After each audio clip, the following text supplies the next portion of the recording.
One of the best arguments for Jesus' resurrection is the fact that you and I are talking about it today. 2025, 2,000 years after the actual event, why are we still talking about this?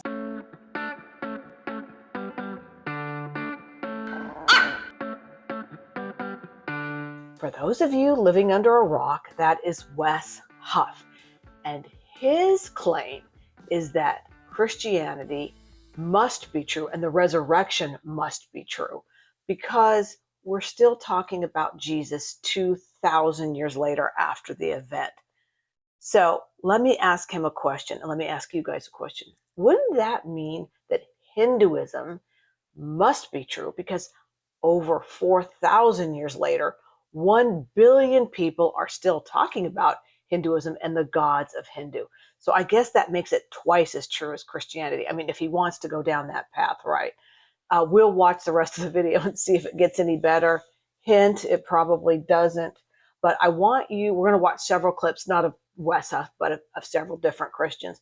But at the end, I want you to stay tuned for my bonus clip where we see Dawkins talk about why he will not ever debate William Lane Craig.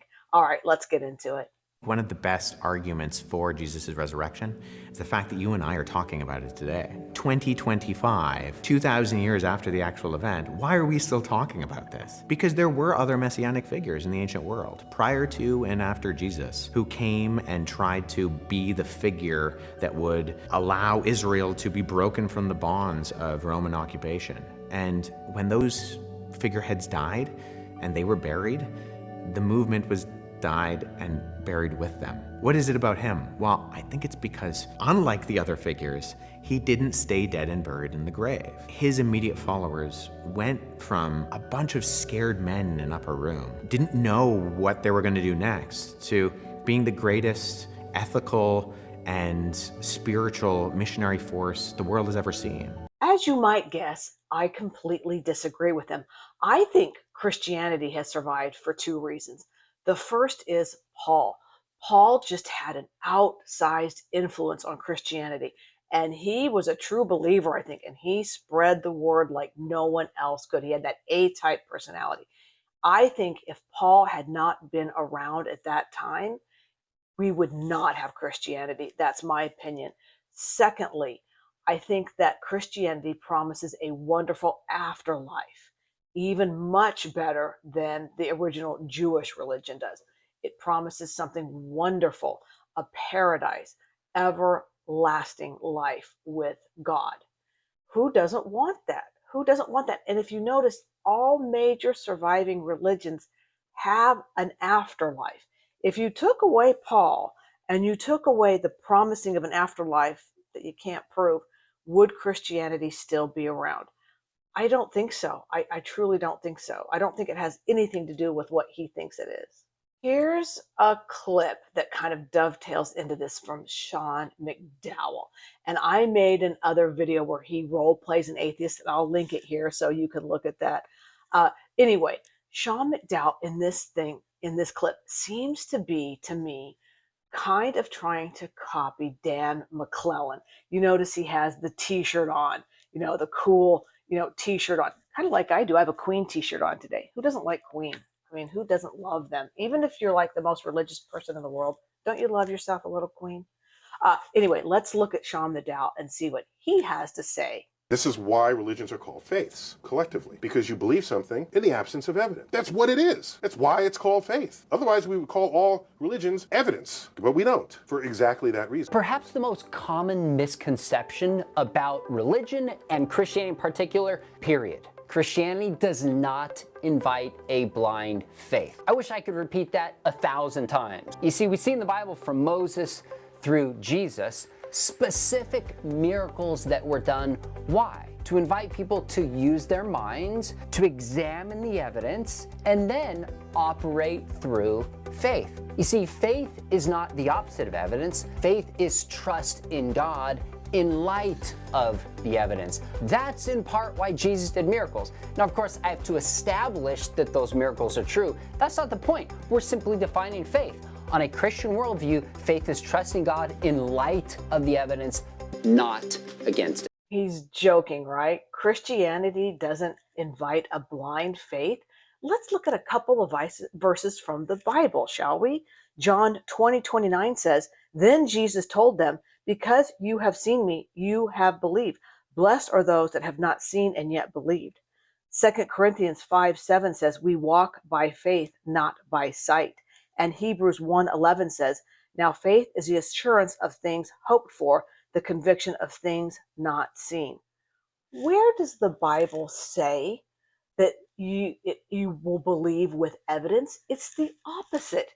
Christianity invites you to believe without evidence. And then he has the big cajones to say that the miracles are evidence, even though we don't need to prove that the miracles were true. He kind of just glosses over that and says that's not really the point. What? Like, in what I don't even understand that. I can't even wrap my mind around it. But of course, he has to gloss over it because there is no way to prove that's true. Okay, now for a fun one. Let's see Kent Hovind. You know Kent Hovind, right? The guy that is a young Earth creationist. Let's take a look at a clip from him. So if God created heaven and earth, where was God's home? Is God limited by time, space, or matter? See, God is outside of time, space, matter. I debated 3 atheists, and one of them asked me, where did God come from? The question is invalid. If I asked you, why are elephants orange? What would you say? They're not orange. They're not orange. So where did God come from? Those 5 words, 4 of them don't apply. Where involves place. God's already everywhere. Did involves time. Past, present, future. God's already standing at your funeral. He sees it all at the same time. He's outside of time. We're the ones that are stuck in time. This is not 2025 in heaven. There's no time. And before that, there was no time. So once upon a time, there was a time when there was no time. Chew on that one for a while. Oh, the old God exists out of space and time. And you notice he has a false equivalency there, trying to equate asking where God came from by asking about orange elephants. I'm not even going to talk about that because it's so ludicrous. When a Christian says God exists out of space and time, they're just doing lame hand waving, trying to justify in a belief in something that cannot be seen, cannot be heard from. That's what they're doing. So why can't every religion just says their God exists out of space and time? Does Brahma exist out of space and time? Does Vishnu, Shiva, any of these guys, Zeus? Did Zeus, did he live out of space and time? No. It's a lame and silly attempt to assert something. It's pure speculation. It's nonsense. Don't ever let a Christian pull that one on you. In fact, when Christians say that to me, well, God exists. Where did God come from? Well, here's how it usually starts. Well, you can't believe in evolution because how can something come from nothing? And I say, well, where did God come from? Oh, he's outside of space and time. I will not even talk to a person like that. I won't talk to them because they're dishonest and they're making wild speculations and special pleading for this God. Feel free to completely walk away from that nonsense. Okay, time for the bonus clip. Time for a bonus clip. Let's listen to why Dawkins will not engage with William Lane Craig and see if you agree with him. Who's the most formidable debate opponent that you have had in your career that you can think of now on this question of God's existence? I don't think there are any. No point in a debate where you're sat there getting ready to get up and give your 10-minute rebuttal while they're speaking, writing your notes and thinking, oh gosh, what am I going to say to that? That's a fair point. Don't think so. I mean, I don't want to sound arrogant. It's not that I've got great points. It's just that I don't think there are any good points to be made. I mean, the sort of professional debaters on behalf of religion, people like William Craig, I have no time for him. I mean, he's got this sort of loud, rather pompous voice. He says premise 1, deduction 2, and things like that. And the audience, I suppose, is supposed to be impressed. I feel such contempt for him because of what he says about the Israelites slaughtering the Midianites. Instead of saying what any decent theologian would say, well, it never happened. This is just Old Testament story. He says, well, the Midianites had it coming because they were so sinful. And then if you worry about the Midianite children who had their brains beaten out of them, that's okay because they went straight to heaven. That finished him off as far as I was concerned. Isn't that the greatest from Dawkins? And you know what? I agree with him. When I first deconstructed out of Christianity, I actually was scared to talk to someone who I thought was an educated Christian, like my pastor, because I thought they could run circles around me because they had done it for 50 years.